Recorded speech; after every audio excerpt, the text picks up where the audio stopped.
Aşağı yukarı nüfusumuzun %90'ını korumuş olduğumuzu görüyorum. Bu güzel bir şey. Çünkü gerçekten dolu bir günü yaşıyoruz. Böyle yüksek bir noktadan başladık. O şekilde de devam ediyoruz. Biraz önceki seansta süre dolayısıyla soramadığım birkaç soru vardı ama dediğim gibi bunlardan birkaç tanesi sıradaki konuşmacımızın konularını da içeren başlık altındaydı. Dolayısıyla onları değerlendirmeye çalışacağım. Yeni gelmiş olanlar için de hatırlatayım. Dosyalarınızın içerisinde soru kartları var. Bu kartlara yorumlarınızı, sorularınızı sunum sırasında yazıp kaldırmanız durumunda görevli arkadaşlarımız onları topluyor. Sonra onları sıraya koyup bana veriyorlar. Ben de konuşmacımıza soruyorum. Aklınızın bir kenarında bulunsun lütfen. Sıradaki konuşmacımız ekonomi perspektifinden bakacak şu ana kadar konuştuğumuz konulara. Şimdi bir gelecek inşa ediyoruz ama bu geleceğin inşa süresinden kurduğu yeni yaşam tarzına kadar ekonomik veriler, temeller, parametreler son derece belirleyici malum. Belki sonraki sunum sonrasındaki soru bölümünde kişisel olarak sormak istediğim de bir konu var. Biraz önce aramızda da konuşuyorduk. Bu geleceğin parlak, aydınlık, umut vaat eden yüzü genellikle müreffeh ülkelerin, gelişmiş ülkelerin en çok nasiplendiği şey oluyor. Yani teknoloji bize aydınlık bir çağ sunuyor ama zaten nispeten aydınlanmış olan toplumların ve ülkelerin biraz daha aydınlanmasına sebep olurken en çok ona ihtiyaç duyan ülkeler mahrum bırakıyor kendisinden. Bu da sanıyorum önemli bir konu. Dolayısıyla bu işin finans ayağı, matematik ayağı çok önemli. Özellikle açılış konuşmasında da değindiğim gibi endüstrinin neredeyse bir yarış edasıyla otomasyona, yapay zekaya, algoritmalara, akıllı üretim tesislerine, insansız üretim metotlarını terk ettiği bir dönemde mutlaka ki bizi ünvanlarından matematiğine kadar yepyeni bir finansal model bekliyor. Yepyeni bir dünya kurgusu bekliyor. Ki bunun içerisinde işte evrensel vatandaşlık maaşları gibi yepyeni, hiç alışkın olmadığımız, hatta bazılarına böyle sosyalizmin geri dönüşü, yeniden parlayışı gibi gelen yeni tartışmalar da söz konusu. Dolayısıyla sıradaki konuşmamızı önemsiyorum ve merakla bekliyorum. Konuşmacımız hem ekonomist hem fütürist hem de bir gazeteci başlığıyla bizlerle birlikte. Ben de denk geldiğim birkaç makalesinden gıyaben kendisiyle tanışma fırsatı bulmuştum. Okuma, faydalanma fırsatı bulmuştum. Burada canlı dinlemekten dolayı çok gururlu duyacağım. Ekonomi ve finanstan insana gelecek dünya başlıklı konuşmasını gerçekleştirmek üzere Hamish Mcrae'yi alkışlarınızla sahneye davet ediyorum.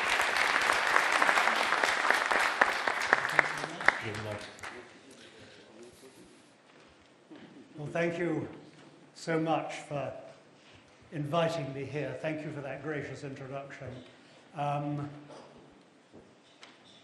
Kind of a big subject, isn't it? And we've got 40 minutes to do it in. It's always really interesting to be in Istanbul. I've been to some wonderful conferences here. But I don't think I've been ever at one that is looking quite as far into the future. I'm an economist. My day job is writing about the world economy. My evening job is writing about the future. And if you're an economist, there are really three stories. There is the cycle. We still have an economic cycle. There are the long-term structural shifts in the world economy. The BRICS report captures all that. And there is technology, which is changing everything. Now, I'm not going to talk about the cycle, though I would just remind us all that there is a cycle and that we've had a long expansion that will not go on forever. The second area that I'm going to talk about are the other two. Secondly, the long-term structural changes, and then how does technology change everything? Should we be optimistic or pessimistic about technology. And I'll give away my own position. I am a huge optimist that technology will be just massively helpful, increasing living standards all over the world for the next 30 years. Let's start with a couple of quotes, if I can lead on and make this thing work. Now, my clicker is not working, so I'm going to need someone to help. Oh, there we go. Thank you. Will you do that for me in future, or shall I go on doing? We start with Kofi Annan. Kofi Annan said this: globalization would continue about 5 years ago. Since then, we've seen all sorts of resistance against globalization. We've seen pressures against the freedom of international trade. We've seen arguments between countries. And I think one of the themes that is very important is that we can manage to keep globalization moving. Can we move on, please? Because, as Jack Ma, head of Alibaba, says, if we do not, if trade stops, war comes. I met Jack Ma last year. He's tiny. And the interesting thing about hearing him speak was his ability to engage the young. It was a room full of a mixed age group. And the young people were up in the gallery. And they absolutely roared support for him. And I think that says to me something about globalization, that actually we need to keep it going. But it's also not that new. Here we are as a point on the Silk Road, the old Silk Road. We go back to Peter Frankopan, please. Can we go back to Peter Frankopan's? Go back one slide. Peter Frankopan wrote a book called The Silk Roads. And he points out there that we think it's new, but 2,000 years ago, it was a fact of life. And it presented problems and prompted technical advance. So what we're seeing now, it's such a wonderful place to be saying this, is something that is quite old. So, the structure of the presentation. Turkey is well placed for globalization. I think you will climb up the global league.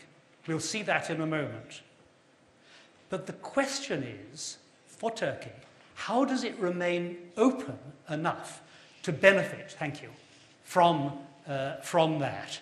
And then I'll finish up with some big thoughts about the future. It works. Turkey has a very solid record over the last 15 years, which is driven in part by democracy. But there's areas where I think there is scope for improving more. The chances are that it will pass both Italy and Canada in size, helped by its position in the world. But if globalization falters, Turkey suffers. Look at some growth rates. I'm an economist. This is what's been happening. Look at the top. You have China and India racing up. You have Indonesia racing up in terms of its growth of GDP. You have at the bottom the developed world. And you have in the middle Turkey. So you are positioned in growth terms halfway between the old developed world and the new emerging nations.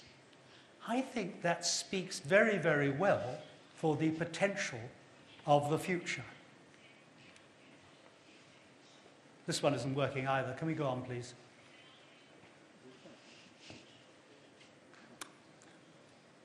One of the reasons why some countries are growing very fast is simply their very high birth rates. Nigeria, Pakistan, India. What's interesting about Turkey is you are at a sweet spot. You had, as you can see on that graph, high birth rates through the 60s, the 70s, right through to the 90s.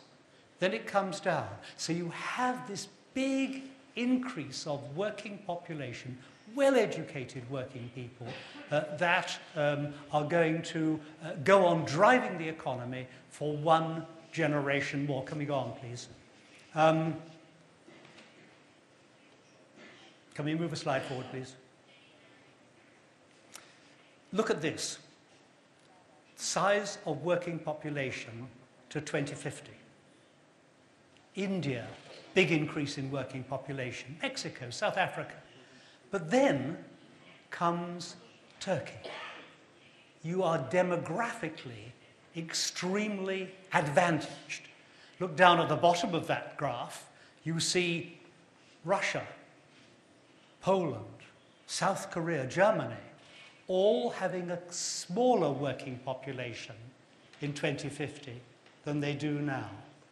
So purely for demographic reasons, and I know there are other reasons, the fact that you are educating your young people so well, purely for demographic reasons, Turkey will be a success story. But there's one area where you can improve even more, labour force participation. Look down at the bottom of that graph. Female labour force participation is actually quite low compared with, say, China, say, Canada, say, South Korea. And that's a great opportunity. You have a resource there that you can use. So you can increase your working population even faster. So for purely demographic reasons, this success story will, I think, continue. Well, here's a study done by PwC and the IMF looking at the sort of size of the world economies just 12 years from now. China will, they suggest, have passed the US to become the world's largest economy. India will have become the third, having passed Japan. But look down. Turkey is expected to have moved up to 14th place in the world economy. Now look at another study, and this comes from HSBC, and they did a sort of BRICS report type thing on the size of the world economies in 2050. And can you see there, Turkey has moved up to 12th place. China, the US, India, Japan, the same at the top. But Turkey steadily moving up, a larger economy than Canada, a larger economy than Italy. And this raises all sorts of social questions. What will the world be like when China is the world's largest economy? To what extent will ideas be set by the Chinese middle class, by far the largest middle class in the world? To what extent will we find that Asian values, I know that's a very wide term, to what extent will Asian values influence the West? Will what Chinese people think change the United States and Western Europe? What will happen to democracy? Will that remain the dominant, will Western democracy remain in the West, still the dominant force? I think we don't know those questions, and I'll try at the end to give you some judgments about all that. But I think this graph of the size of the world economies within the next, in the lifetime of most of the people in this room, not me, is actually extremely important. And it's very hard to see a set of circumstances where that will not happen, except if globalization has peaked. And if you take a very crude measure of globalization, which is trade as a proportion of total output, and you look at trade in goods, the purple line, it seems not to be rising. It seems to have peaked. Look at trade in services, still rising. So the red line at the top may be rising still, maybe flat. And I believe passionately that we must actually find ways of increasing it, of keeping globalization going. And it may not be that we ship goods around so much. It may be that we 3D print the products wherever they're being sold. But then we'll be shipping the ideas of how you build that product around. So trade in ideas, trade in services, will, I think, continue to grow. Well, just to summarize for a second, I believe globalization continues. I believe that we can make it continue, but there are dangers, and we should be aware of those dangers. And those dangers are, I think, political rather than economic. Now let's turn to technology. We in the developed world, in Britain, in Europe, in the United States, here to some extent in Turkey, there is a huge concern. Has productivity growth stalled? The median income of a middle-class American now is, or at least was until a couple of years ago, no higher than in 1990. Or at least the median income as measured. If you look at the figures for productivity, they don't seem to have risen much since the crash of 2007. Now, if that is true, that's really serious. I'm going to try and demonstrate to you why it isn't true. And part of the answer is due to the growth, the advent of the iPhone, and the growth of social media. That's already happened. Look forward, and this reflects some of the things you heard earlier. I think the big driver will be the combination of big data and artificial intelligence. I think those two coming together will be one of the most important driving technologies. We'll look at Turkey too. The productivity paradox is not new.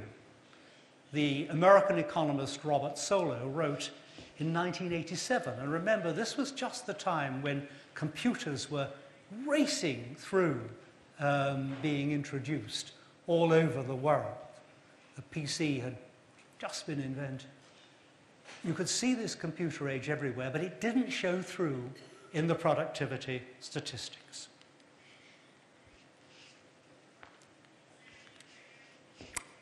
And that, I think, has been changed by the iPhone. Extraordinary way in which regular dumb phones, that's the red dotted line, have now been heading down so fast, and the smartphone is just racing up. You know this one. The iPhone, sorry, you know this one here, don't you? You know what's going to happen, don't you? This was Pope Benedict in 2005 in Rome. You remember this was the inauguration. He's somewhere there in the distance. And then you know this one. This was Pope Francis. You've seen this, haven't you? You know all this one. It's fascinating. The same picture 7 years later of Pope Francis. The iPhone changed everything. It knows a lot about you. It knows where I am. I was coming in last night into Istanbul. My phone suddenly told me there's a traffic jam. Well, actually, we knew there was a traffic jam. We were sitting in it, but it told me there was a traffic jam. It knows what I look like. It knows what I look like. But we hope it knows more what we look like on a nice evening with candlelight that it does first thing in the morning. It knows what we look like. It knows who I'm texting or talking to. It knows which shops I'm passing. It knows how many steps I've taken today. It knows have I done my 10,000 steps. It maybe knows if I've paid for it by Apple Pay. It knows how much I paid for my lunch. So it knows this huge amount about me. It knows this huge amount about everyone in this room. Anybody here in this room not have a smartphone? Anyone? Not a single hand. Oh, wait, one hand there. I think we should give a round of applause just about the person who does. I'm a journalist, but I hate only being able to reach people online, as you'll see in a moment. I like printed paper, but we've got to move on with the times. So how is that knowledge used? How does this knowledge in the iPhone, how is it used?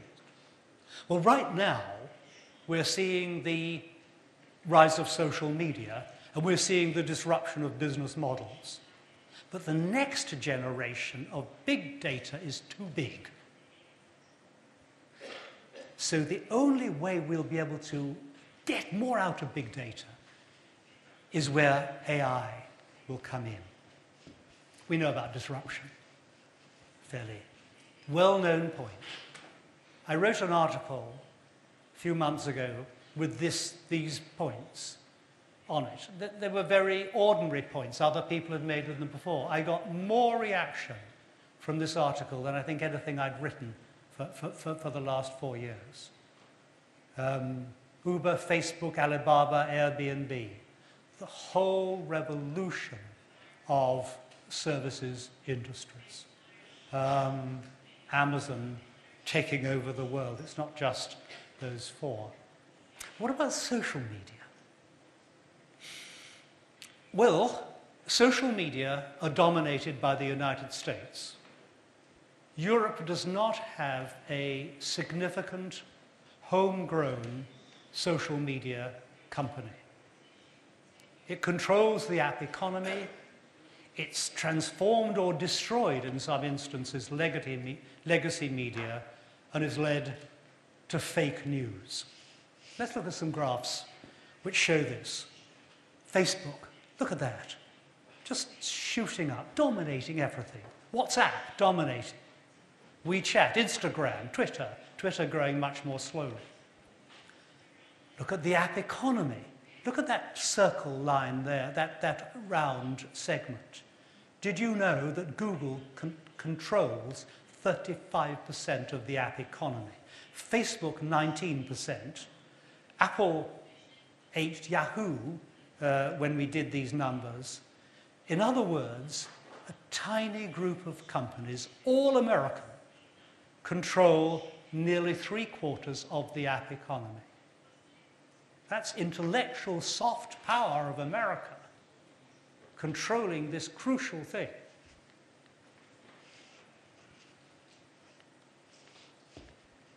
If you look at social networks worldwide, the top 3, all American. You then have 3 Chinese, you have 3 more American, and you have 1 more Chinese. Not one single European, not one Indian, despite the huge technical competence of India, not one African, despite the clever way in which Africa uses new technologies, not one from Latin America. It's a dominance which is really interesting. And that also gives the echo chamber effect. We only hear the opinions we want to hear. American commentator Dave Marizio made this point. People don't like getting their information from a news source, but they want it from someone who's seen it. Well, that's a nice way of putting it. I had an example of the echo chamber myself a few days ago. I took out my phone and up came an alert to a story. and the story was about the German elections. It was an interesting headline. So I hit the headline, and it was an interesting enough piece, and I scrolled down a little. Then came a more interesting headline, so I hit that. It was actually something I'd written myself. So this is the ultimate echo chamber. You don't just get views that you like, you get views you wrote yourself. And this is useless. This is absolutely useless, because this destroys the whole way in which we should have an open community with views that we don't like, views we don't know about, views which we need to know if we are to understand the world. And I think one of the reasons why we are in a somewhat fractured global environment at the moment is we're only listening to people who agree with us. And that's a disaster. Let's look at AI. Well, AI has been around since the 1950s. It hasn't really taken off. And I think it hasn't taken off because we haven't really needed it.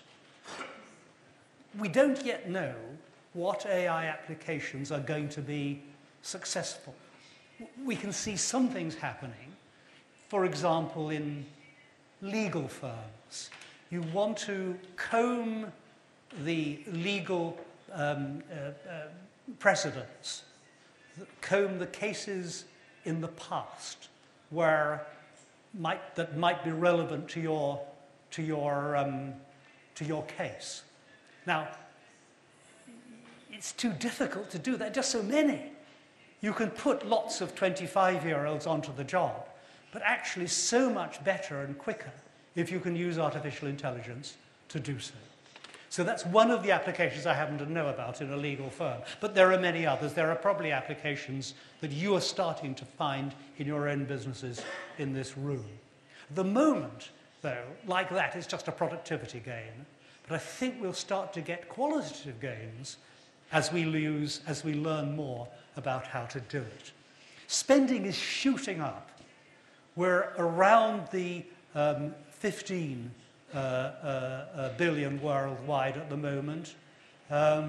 Looks like doubling within the next 2 years, racing on up. And if businesses are spending that sort of money, that means they think they're going to get something out of it.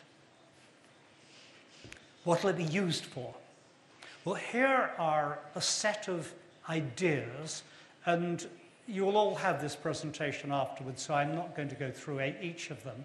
But I think that the most likely thing at the moment are just analyzing data and organizing data. I think those are the things which are most likely at the moment. Further down at the bottom of the line, robotics and machine learning. Now, still being used, but I think that at the moment, the areas that are really interesting are the ones at the top of that slide. Social media analysis. What is at risk? What jobs are at risk? Well, we talked a bit about that this morning. Administrative and secretarial, hugely so, already going down rapidly. Retail sales, already going down rapidly. Transport, likely to go down, again for the reasons that we talked about earlier. But look at the bottom of the line, the jobs least threatened: healthcare, education, construction. And education is really interesting because, yes, you can use digital technology to improve education. And we all use Professor Google to solve an argument, to find a fact. But I think that we will need human beings for education, and we'll need the interaction between human beings as part of our education. Education is not going to be a one-shot thing at the beginning of life. It's something that will go on because we will have to retrain and do new and different jobs throughout our lives. But I can give you a very good example of why why education is not so at risk from digitalization as some other technologies. And it's here now. We are in this room being educated. I've already learned a huge amount this morning. I'll learn more this afternoon. And we're doing it because we have actually to be physically together in a room. Because it's the conversations, the subtleties. And so I therefore believe that, yes, sure, some jobs will be at risk. But I think things like the conference business, getting people physically together, will be one of the big areas where we are not at risk. Now let's look globally. Technology, I believe, makes the world become richer. But living standards in the West seem to be stagnating. Jobs, of course, are threatened by automation. People are frightened. But I think the important thing here is we are mismeasuring. We are mismeasuring technology. Let me give you an example. 12 years ago, there were around about 2 billion photographs taken in the world every year, something like that. And they cost 50 cents each.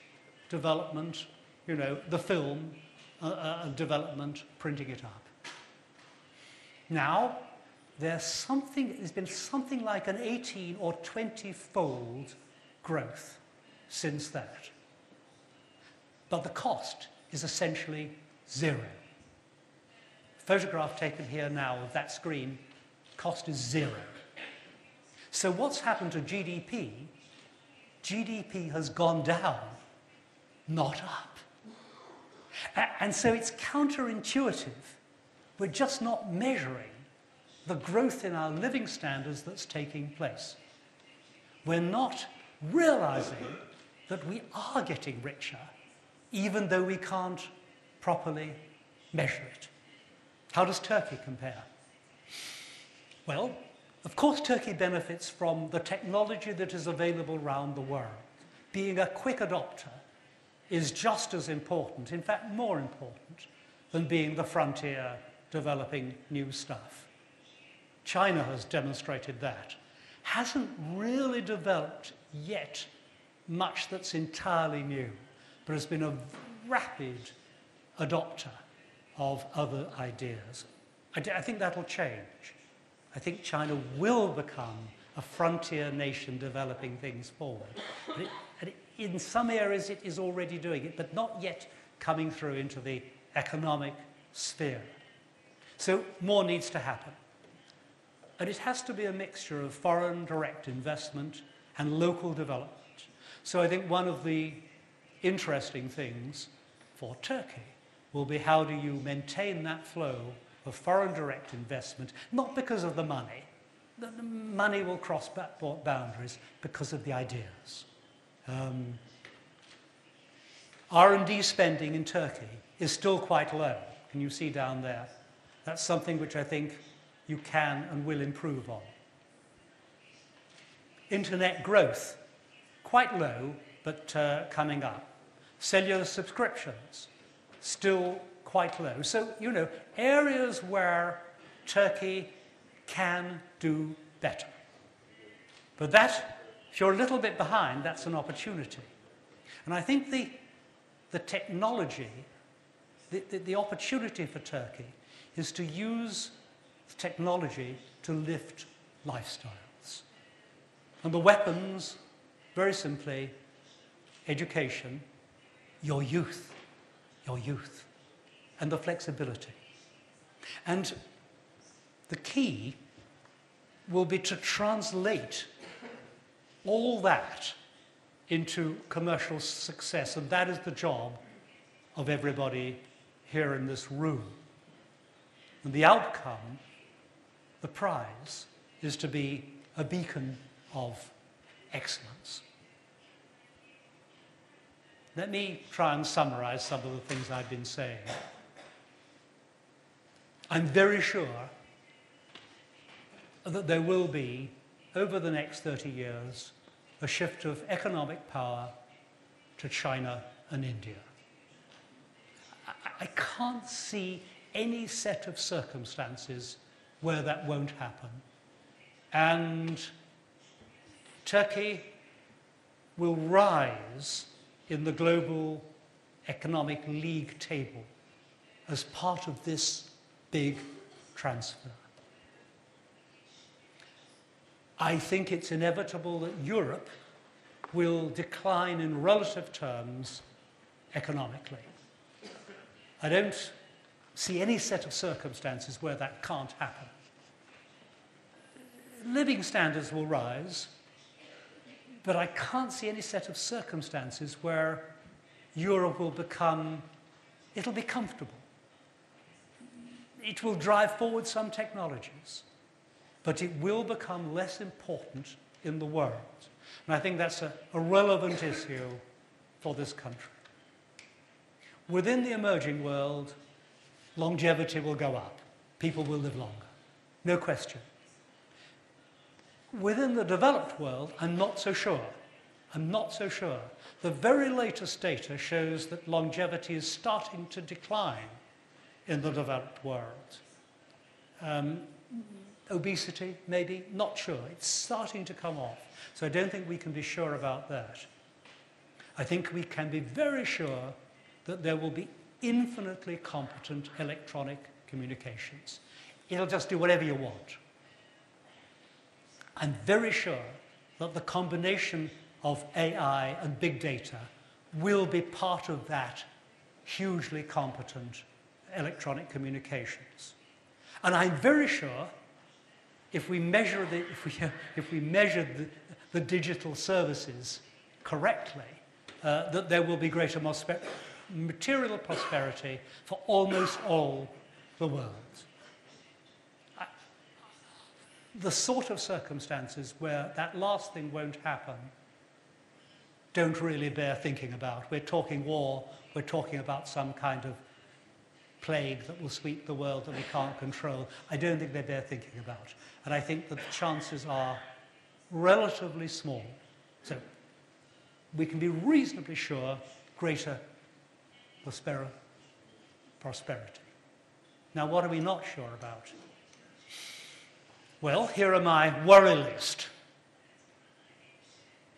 Who will guarantee world order? And that really is saying, will the United States and China and India have an accord which enables them to preserve not just globalization, but a reasonable degree of order throughout the world? Will Europe and Russia then play along with that? And I think that is a profound concern. How will Africa cope with its population boom? You saw a graph earlier on showing the youth of Africa. I don't know. Africa's doing rather well at the moment. It's actually the fastest growing region in the world. But how will it cope with it? I think in Western societies, the questions are more social rather than technical. We can track everyone. Our phones know where we are, as I said earlier. Face recognition is now at a stage where it won't just deliver the parcel to the right person by a drone. It means all of us walking through Ataturk Airport can be immediately recognized, know exactly who we are, where we've been, what we've done. All that is just there. Socially, do we accept that? Do we accept a world where we are tracked everywhere? Do we feel that, is that too much information? How do we cope with that? And I think that the barriers are political rather than anything else. Democracy. I spoke earlier about democracy. Will it gain ground or will it retreat? My judgment is difficult, this. My judgment, we may be at a high point of democracy. We may have a generation where democracy retreats. I don't know. How will we tackle in the environment? I don't. Technology ought to be able to solve it. But I'm not sure that we will be able to do that we will maintain political support. I think we will. It ought to be able to solve it very easily. And I'm hopeful, but when I was making this slide, I wondered, am I sure about it? No, I'm not sure. I'm not sure. And then finally, work. Well, we already discussed this. There will be jobs. There'll be plenty of jobs. We don't know what they'll be. But of course we don't know what they'll be. We didn't know what the jobs that are the jobs of now. We just know there will be jobs. We're very good at figuring out how to employ people. The question, as long as they are educated enough to do those jobs. And so I think the jobs issue, how work changes, is actually an education issue, not a are there jobs issue. And that's the prize. This is the prize. Our hopes and aspirations don't change. We are the same people as Theodosius was when he built the walls along there. We're the same people. The prize is to apply technology to meet that, to get the politics right, and to accept that different societies will have different values. And I think that requires cooperation, of course, but actually, the thing it requires more than anything else, and I suppose if you say to me, Mcrae, what would you like people to go away with from what you've been spending this 40 minutes talking about? The big thing is common sense. Just have common sense. If only we had more of that, we could manage the world much better. And I don't think AI will create common sense. I think human beings will. And that's what we are good at. Well, that's really it. I want to just finish with a couple of quotes that seem to me summarizing what we're doing today. Albert Einstein, information is not knowledge. What we're doing today is trying, by our conversations, to increase our knowledge. Information is easy. Nelson Mandela said, money won't create success, but freedom to make it will. Money matters. We've got to actually, great having airy-fairy ideas, the economics really, really matter. And then finally, I was British, I am British, but I was brought up in the Republic of Ireland. And Ireland's greatest poet, some of us who were brought up in Ireland believe the greatest poet, was W.B. Yeats. And he said, education is not the filling of a pail, but the lighting of a fire. And, well, I hope that I've had my pail filled up a little bit by the conversations I've already had and by the presentations I had and will have this afternoon. But I think that the purpose of this meeting is not just to fill a pail, but to light fires. And it's a privilege. It's a privilege and joy, really, to be here with, well, trying to strike a match. Thank you so much. Thank you.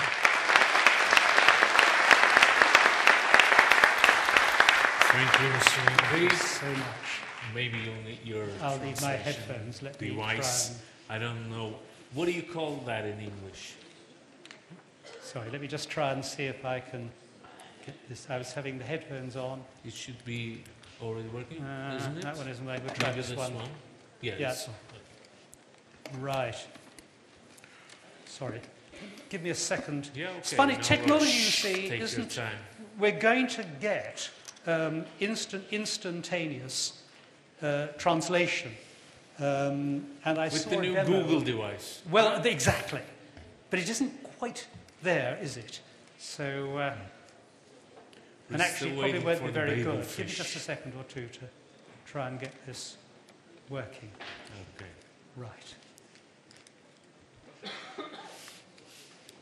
Is that all? Let me just see. Tamam. Geliyor mu sesim? I am fully wired. Yes. Okay.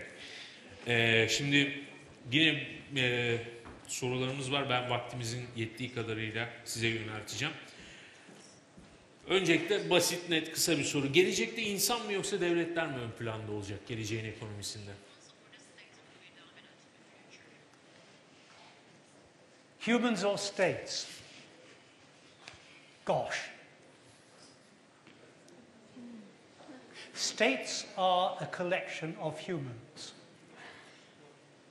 We have a strong affinity towards national states, towards nationalism. And I find that people who say that we are citizens of the world, well, yes, but we also have our roots.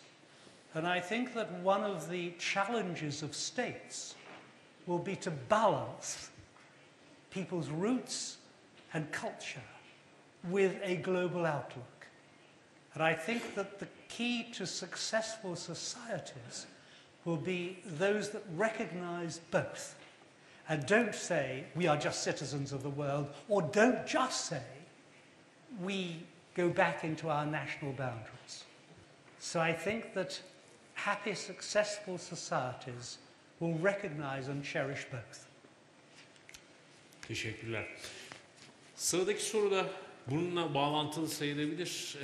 Bu yeni ekonomik düzende bazı örneklerine rastladığımız bir eğilimi merak ediyor.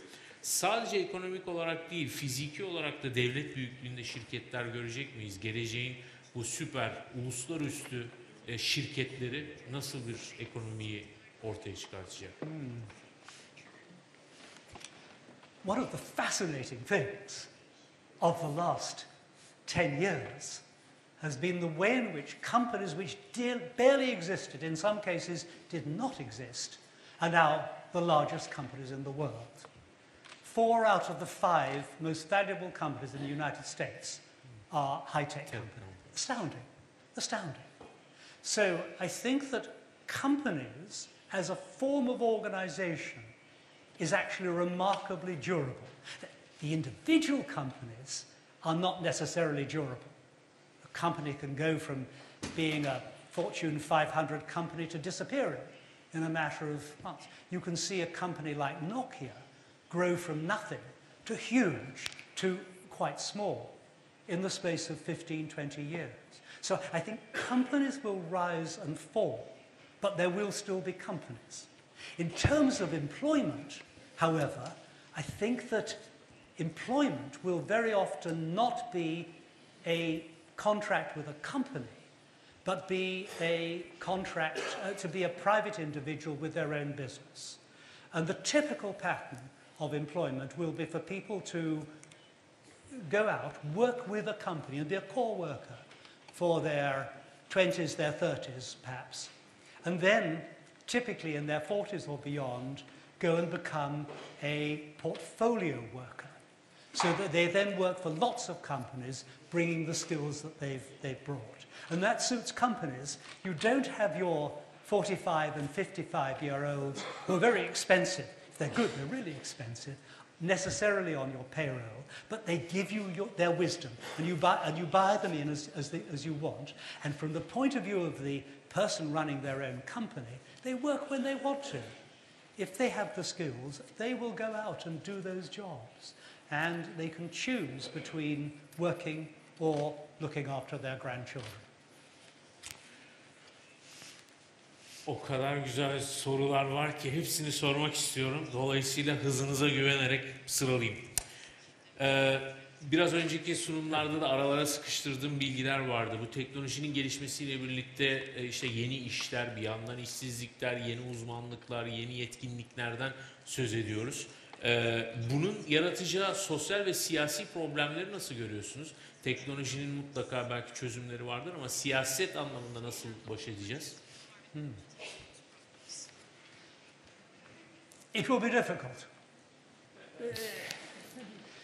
The job of politicians is to lead, but it's also to mediate, to look at different pressures within society and enable, using laws and regulation and encouragement and nudge, remember just the new Nobel Prize winner, nudge theory, nudge, to get societies to move in a way that they're comfortable with. And I think that will be difficult. Of course it's going to be difficult.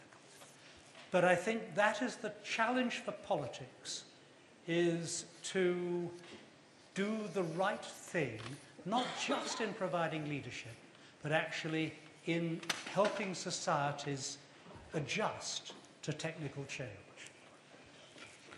Hem Türkçe hem İngilizce aynı soruyu yazan kişi var. Benim adıma da çevirmiş. Çok teşekkür ediyorum her kimse. Şimdi okurken sanıyorum anlayacak.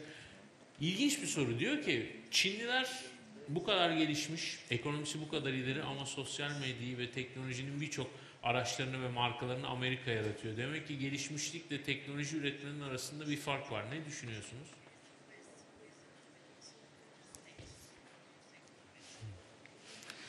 I think it's an extremely interesting question, and thank you for asking it.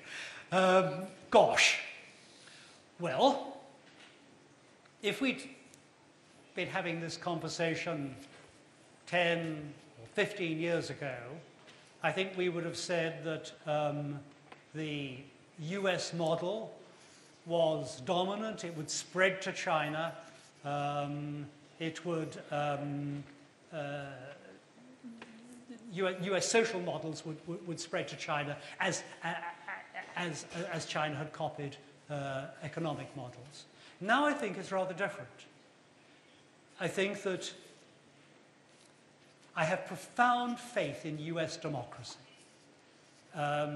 Winston Churchill said you can always rely on Americans to do the right thing after they had explored every other possible avenue. And I'm sure that American ideas will continue to dominate the world. But it's not as clear-cut now as it was 15 years ago. And I think that the pattern will be towards a more balanced world, with the US exporting some social ideas, but actually importing others. And China not just taking in technology, but actually exporting some of its technology and indeed its social ideas. But how you manage that more balanced world, I don't know. And I think it's going to require a lot of common sense to do so. Teşekkürler.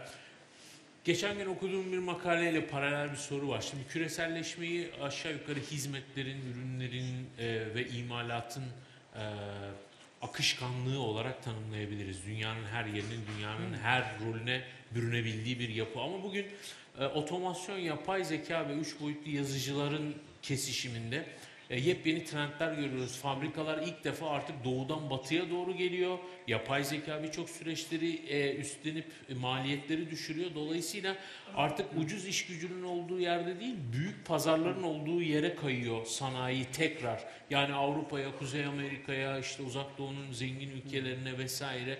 Bu trend nasıl bir değişim yaratacak ekonomide? I think we may move to an economy where we don't ship goods around so much, but we ship the ideas and how to make them. You can exaggerate the pace of change. The fact that Turkey is such an efficient producer of industrial goods will enable it to go on exporting those goods around the world. But I think that there are examples where probably the ideas become more important than the goods. And what I'll be interested to see and learn over the next 15 years will be where are the ideas being created here in a country like Turkey that are then exported to the rest of the world. And I think there will be much more of that. So I think that globalization continues, but it will change its nature. And we can't predict exactly how that nature will change. We haven't been able to predict it in the past. But as long as we keep a generally open society, then I think we will go on benefiting from developments in the other side of the world. I think so. Diğer konuşmacımıza da sorulan bir soru size de soruldu. Dolayısıyla orada soramamıştım. Belki siz daha da doğru bir adressiniz. Kripto paralar hakkında ne düşünüyorsunuz? What do I think of crypto money? I don't trust it. I don't trust it. I don't trust it. In terms of?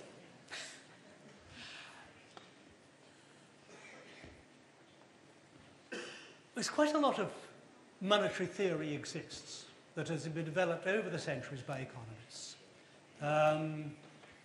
The only paper when I was doing my economics in Dublin all those years ago that I got a first-class degree on was money. I rather didn't fare quite so well on some of the others. There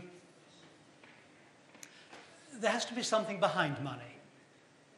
And money, ultimately, what is behind it, what is behind a dollar or a euro, is the taxing power of the issuing authority. If that authority loses its power, if it becomes Germany in the 1923, whatever it was, and you have hyperinflation, or some Latin American countries recently. What? Trillion Deutsche Marks. Exactly. I actually had one for a while. Or Zimbabwe within the last 10 years. So, I think you ask, what is behind it? Trust. And I don't think I know what is behind Bitcoin. And if I don't understand something, I don't trust it. I think the technologies of blockchain will be very important. But I don't want to... If I had a few $100,000 worth of Bitcoin right now, which I don't own one. If I did, I think I might be selling. But I think the very best thing behind Bitcoin is the trust itself. Another issue. Bir başka sorumuz diyor ki hiç Rusya'dan bahsetmiyorsunuz. Neden? Domates alacaklar mı? Let me try. Take a big view. Russia has, for the last 400 years, sat between Asia and Europe. There's been a part of it which is highly sophisticated, wonderfully cultured. And there's been a part which has been pretty rough. I think that continues today. There's a part which is wonderfully cultured. My own newspaper, now online, was rescued by a Russian family. It's owned by a Russian family. It's actually part owned now by a Saudi family. The Russians have been wonderful owners. They've been actually better even than the Irish owners beforehand, and much better than the British owners before that. So, how could I not relish, enjoy, respect what Russia is contributing to Britain in helping us continue doing what we're doing? I'm not quite so sure about what Russia has contributed to football in Britain. I'm not a Chelsea fan. But this difficult relationship with Europe and the rest of the world will continue. I think Europe made a catastrophic error in not embracing Russia, respecting it, getting it involved. Instead, it tried to put up barriers, push forward the boundaries of the EU, reasonably enough, but didn't it didn't welcome Russia as a friend. It didn't respect Russia. The US made the same fault. And I think that we are now paying the price for that lack of respect. In my ideal world, there will be a core Europe, and there will be an outer Europe. And we in Britain will be probably part of that outer Europe. You here in Turkey will be part of that outer Europe. Russia will be part of that outer Europe. There will be a core and a circle of friends. And I think that's what we have to try and achieve. And it will be bumpy and difficult to do so. But if we have that as a goal, a circle of friends, then I think we can work towards achieving it. Okay. Evet efendim, öğleden önceki iki oturumda önce geleceğe baktık, ardından bunun finansal ayrıntılarına baktık. Bir sonraki oturumda en önemli bileşeni olan bütün sunumlarda atfedilen insanın, yani bizlerin insan olarak bu yeni dünyadaki rolüne bakacağız. Ardından gerçekleştirilecek olan panelde ise bizim kendi yerel bakış açımızla küreseli nasıl yorumladığımızı işleyeceğiz. Öncesinde bir yemek aramız var. 1 saat boyunca bir öğlen aramız var. Dışarıda büfede yemekler sizi bekliyor. 1 saat sonra yeniden bu salonda görüşmek üzere. Hoşça kalın, afiyet olsun.